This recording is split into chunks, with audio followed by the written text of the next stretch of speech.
Let's look at one more example, which is evaluating the survival of a system that has a primary component and a redundant component or backup component.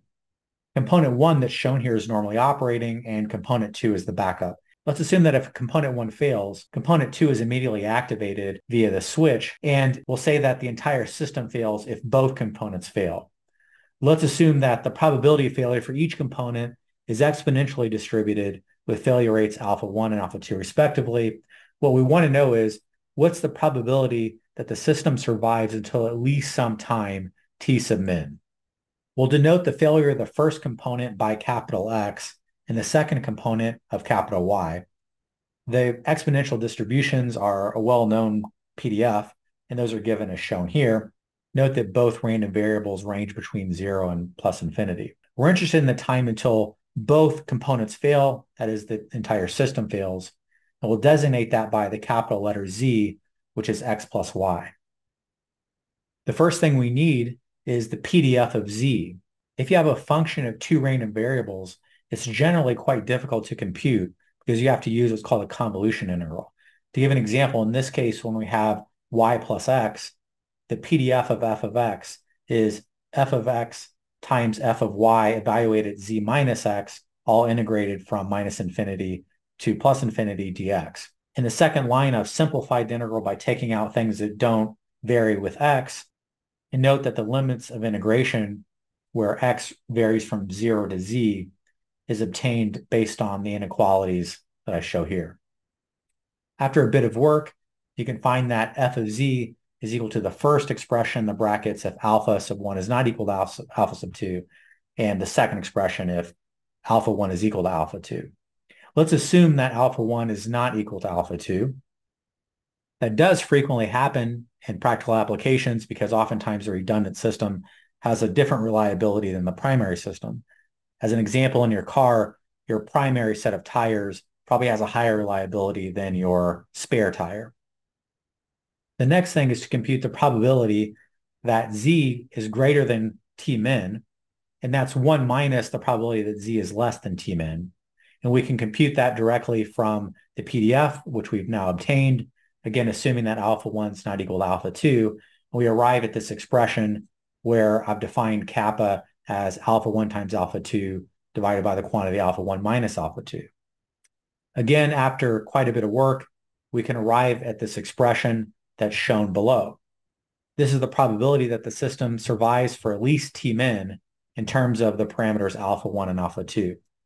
Let's look at the same situation using Monte Carlo sampling.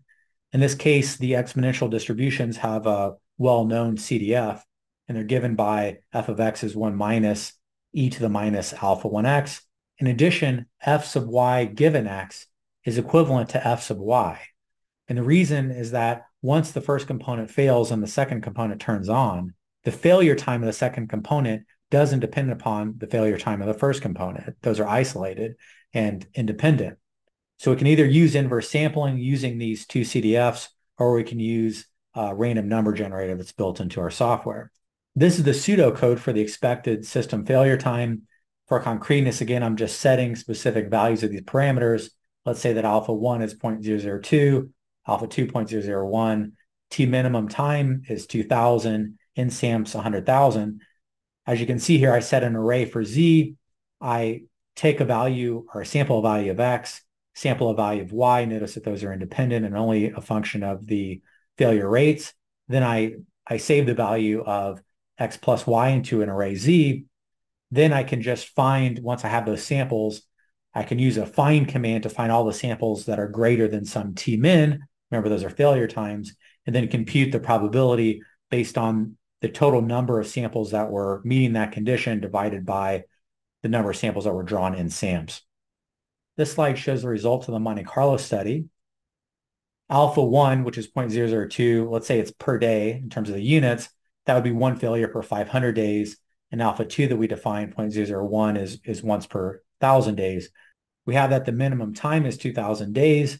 You might wonder why nsamps is so large in this case. I set it to 100,000 because I'm effectively computing an area under a curve. Here are the computational results for this study. The gray bars show, again, the histogram of the sampled values of z. And the line, which you can't see very well, but underneath is f sub z. There's also a good match there. The computed value of the probability of a sample being greater than 2,000 was about 0.25.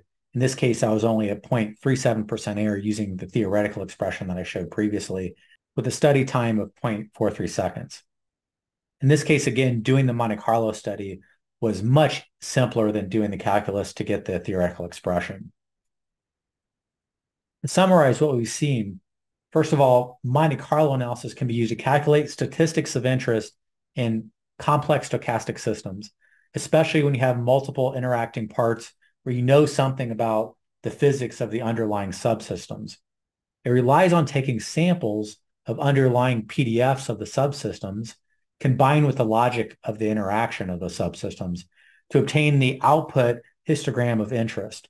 The method that's used, which we discussed, is called the inverse transform sampling theory. When you use inverse sampling in Monte Carlo, generally the estimation accuracy increases the larger your sample size.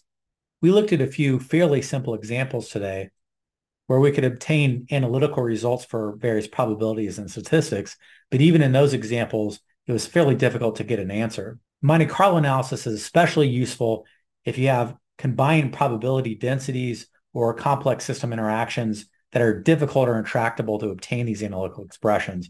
For instance, you might have multi-stage conditional probabilities or joint probabilities. You might have numerous logical interactions or conditions.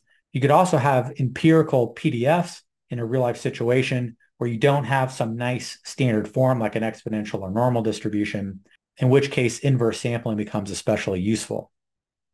I hope this lecture gives you some insight into what Monte Carlo is and how it can be used, and especially how it can be used to model complex systems.